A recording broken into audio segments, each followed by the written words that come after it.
Me wana mi boka bodo ojle ogbesusu gege wenu.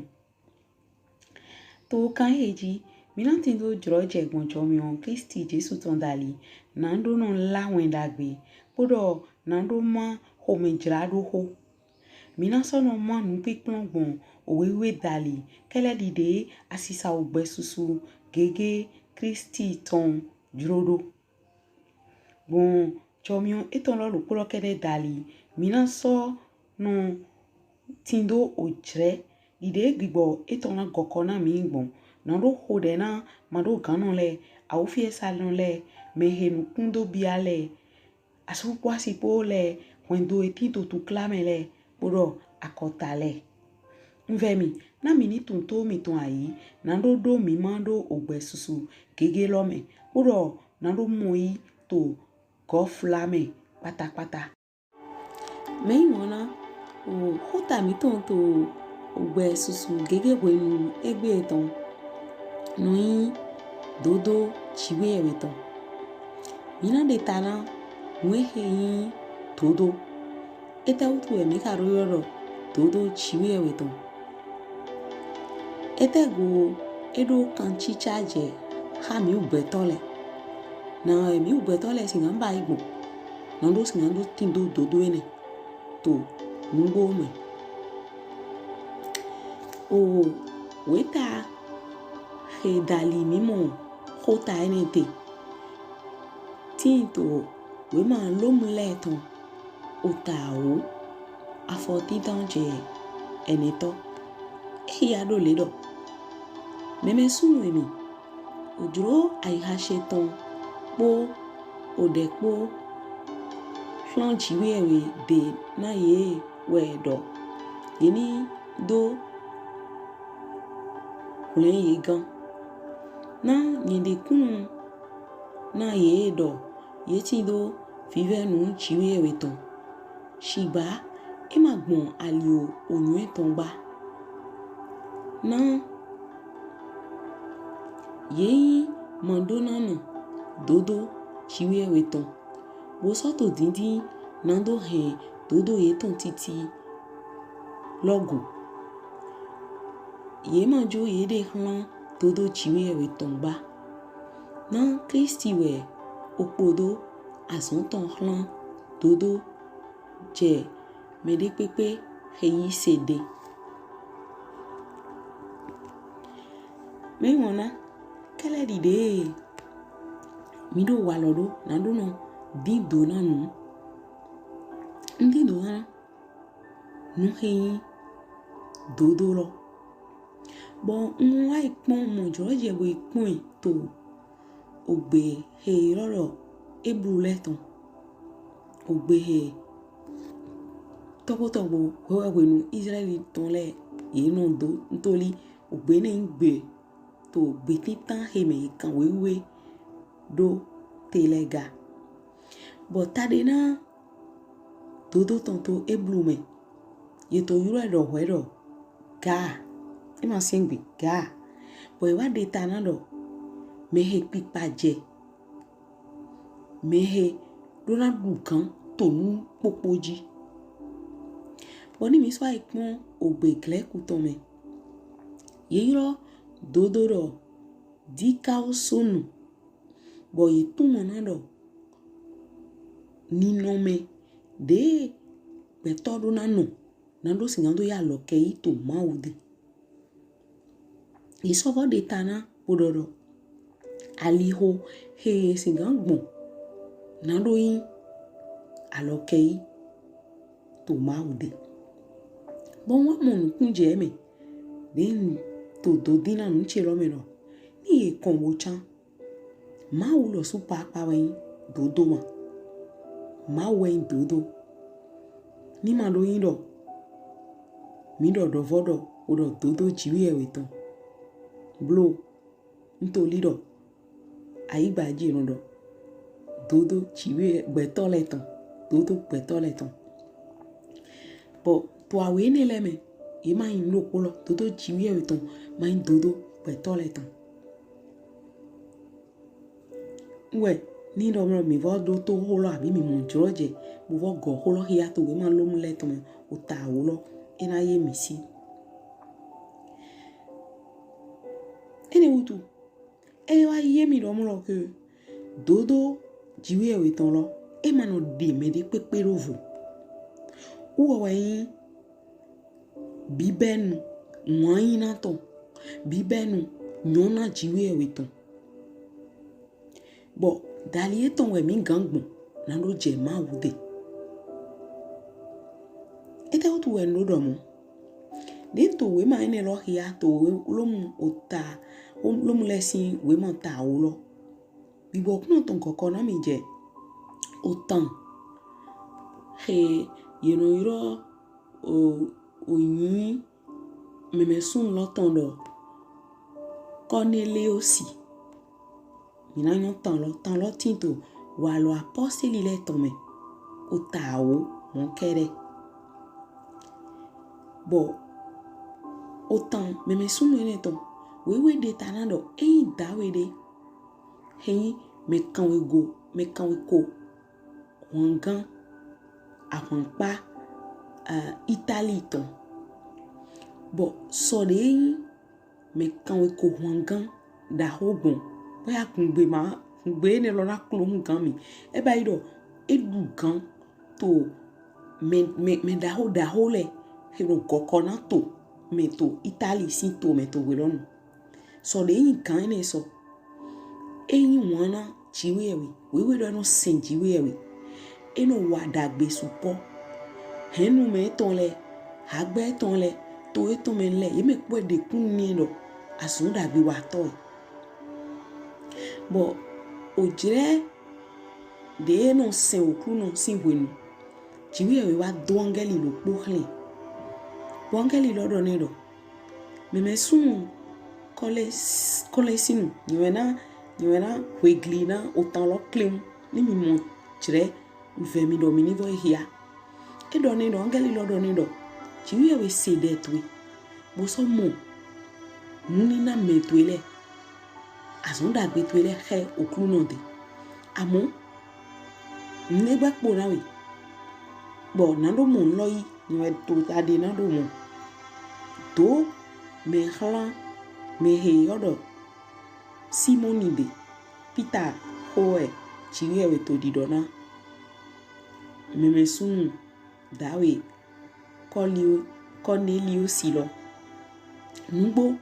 de eso do me hala Peter de wecho me lo le na je Peter lo sustito direto me na lo sgando se okru no mo na lo hode bo bigbo kun ton he bi onu mi mo me bo mi mo he mo lo e mo kanli teme de yo joule ino yo ro kanli mo we bo e ma durandu bo ogbe lo to di do ni to mi mo lo me do hu kanli lo bodu bo do jiwewe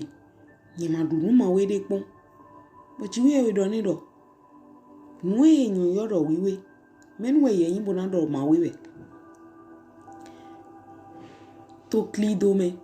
wenwe mo mi mo ene e ma yun nwe jiwewe to di do ni gunfle amo we kaka na do fo de lo me he dawe Cornelio si lo do hlenle yo wa kwe tombe bo bibo we so adi do na Simoni he Peter do chete bo ipo me hele ye gbe we yiton adi bublo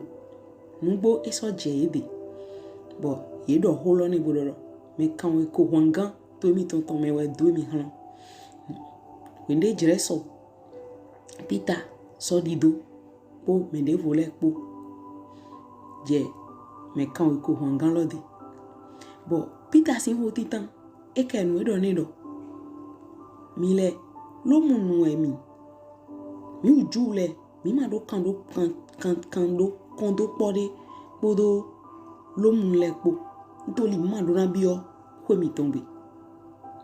ntoli no yiro edo ko si edo amo de ado do mawa ndo mawa bo asi nwe wutu ayiro ngbo dawe Cornelio silo eso de tana wende angeli lo dokhle bo when we pita na bona tumona e mwezo bo emu angeli mwezo angeli lo do mehla boroto di donedo ekpo nde do gone eso yi plek bobo ido we do when we tin bo to holodo ye mekpo ye magbon batem sisi me ye makose ye we holokun amo wende ai hai to hundai jiwe we na e juro je bai hai to hundai ye mekpo e gona bibo wiwe bo je hodo jiro gbe nkan kan me bo so yi hun bibo wiwe to apa ene jine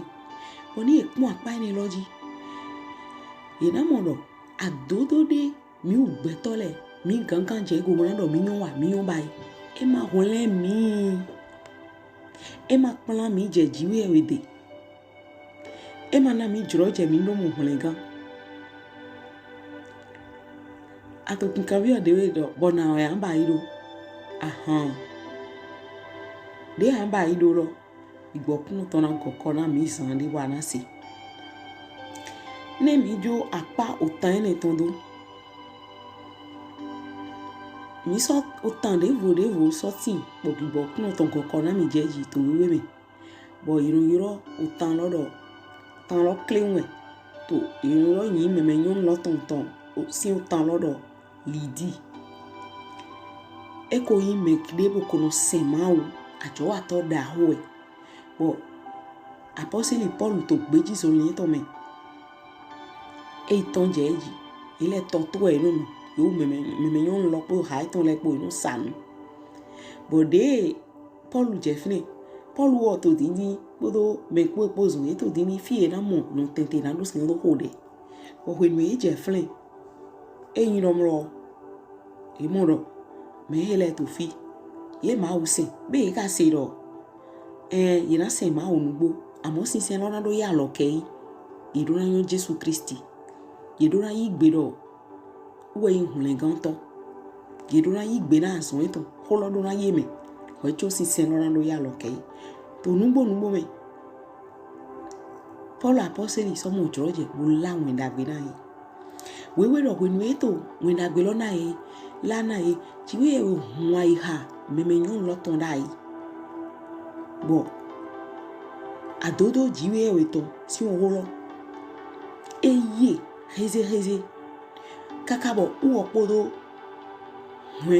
wendo eton henu meton lepo yemekpo yegbo baptiste sin usime me wona to otan we ne leji nto ai pa igodi viedo ode hoten we okluno ekpe ha betovo atonte ekpe ha me titan na do ni do awu sisemi bo no hode hlam go na nu me le si ba so wa po nde to me hlam me de me lo na tumu nde nu ekpo lo na we o me de to me do hlam de je wo lo su de ho we nu eton we ye he so inu mi mo me na do he do ma uto o hon eton huna me de ele do me hele e ma so sin gamu hon lengan me hele e ma gamu adodo jiwheyewe ton boni mi so pon otan me yon lidi ton we do o su ko yin mesin to jiwheyewe ton siba Paul apostoli po me po pozo ye to dini fie na hode te hode doni ai meme suma ai meme yon bokono do nouvelle mo hode bokono do nouvelle mo din jiwheyewe mo lo pade bo jomi eton dali dodo eton ena mo eto Jesus sin come dodo eton ena imi manto eto Jesus sin come wana mo lengan to pikpe me emi goje holoji hein dodo kunuton mi madona ganje adodo mi tonji adodo jiwheyewe ton u mewe mi mo legante bo ni mi kombo chan me hein blebu adodo jiwheyewe ton lo dodo jiwheyewe ton lo en Christ Jesus ntoli e ma do de pepe e ma do nyiran de pepe when they betoro don betosi okun lo don son jipa eden tome me newe jiwewe sedo doni wa hole ogbe togan meme sun meme yun amagano gbe heme bonadoro jire de mentite de teru en zanlo eheo mauma na we gbe tata amato aigbaji tata amainu tata maunyowe bodo titore nawe bo yelo suka na do bi okan chicha me he aduna dodo Kristi Jesu ton aduna gbero chiwewe eyon nko sinsin rai mayo me ihun gan toro shi ba bibi nsegbe ton bon to ai hachi hunne yeno yo yin ko eton ro Jesu Kristi hetade na ton hun gan to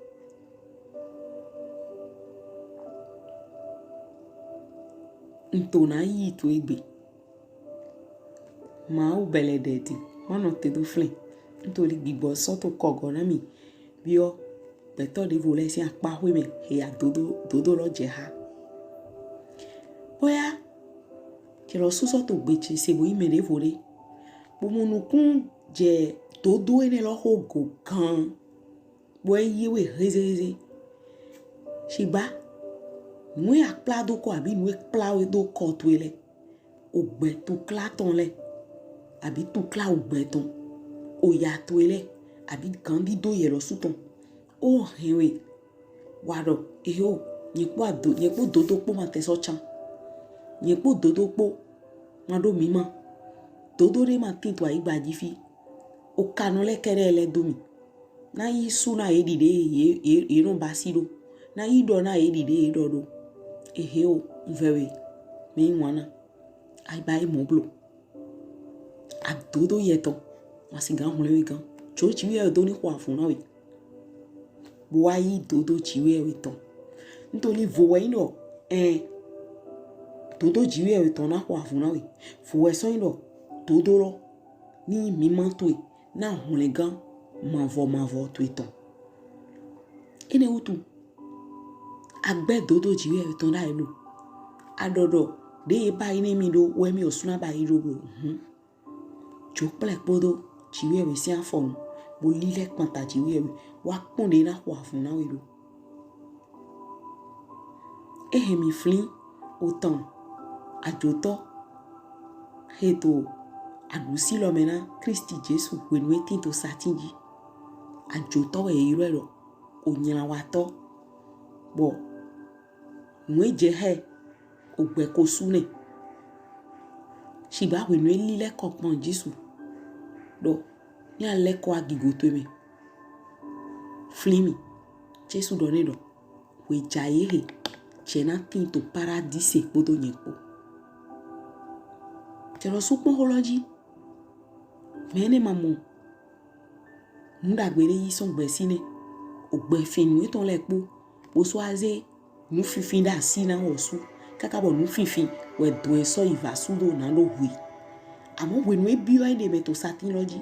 ntori ajoto awewe bo Kristi Jesu to cheche na eme awele de to ami o mena Kristi Jesu to we so Kristi Jesu do je ma we hunle gan to bo hunle mi hunle de we bo hunle mi bo ni je we hunle gan to nu bo hunle de we bo hunle mi we de to adusi lo me lo ro ken lo amate dibusi jiwe mi ton nu e mi to dudu alonu mi je ha nítorí alonu zon mi ton si nu e ton kun ndu mi te amo me adodo no we no do mu we ro le panu kon Kristi Jesu ro fe do ni hon mi gan ete na de ton son autant vovo aton ni le mi adodo tue ma wa adodo tue ma we hunlewe galo meme sunu meme yonu me yiwana adodo ro po Jesu we na beto to we glofi he we suna pipe we adodo jiwe we to we no ro Jesu Kristi me hunle ganto na to beche se to jire heme wa mo bi ohun lo me wa gbe po to nu me sende wo gbe po avosan wo gbe po akwetu ezejona nu atole na do singando ho ali ona we chale very ayi hun gan vonu na do nu tonson azun voto enele si na do nu tonson azun no fi ogbe nugbo son me si mi hwan ha mi to rai mi ni hore baba mi to ndo do to Jesu si nko me to jire me na ye ro pono en ko gona to je wenyo ai ha hetin to pe glo fi hele popata je wenyo me de yin je wenyo nu ego iganje ye we ka so to dindi ntoli oho to ro jiwe e yin wana gbe to so mo kaka boze vieton ro polo gejo na iri sigando muhlegan ntoli ro mere pepe he na yise we sigan muhlegan baba nhode do dide abayi do na meme yun lidi bo hwa iha iton bo holo ye hwa iha sunu ton baba hwa iha nyonu ton me ho ton yo povu ton na ma adodo to esi ho ni sigan ye hwa iha ye ton na ma ye ni gbe adodo e ton lai poro ma wa dodo e ton le po dai na do singando yi dodo to baba to Jesus sin come nhode baba ti to kanjo kun Jesus to me wo yi hi hon son a check pipa he tobo mi ton le ye ko ze mi sana dogun mutidi e ton le dali to we nenu na do singando do kwe na do singando igbeto da ho na do singando mo fi he no glo lo na me na gbeto ni singando mo dodo to nhode do a check pipa ni le po hi hon ton le po ni ku to jire me to Jesus sin come nhode titengbe do ha hogbonu nhode titengbe do ha beto hin gun le popapata fi pepe de tete to ayi go so ene ro me mo mo hun le gan to e baba de na to gbe lo si to jire me nwa iha ito na hun le gan to Jesus sin come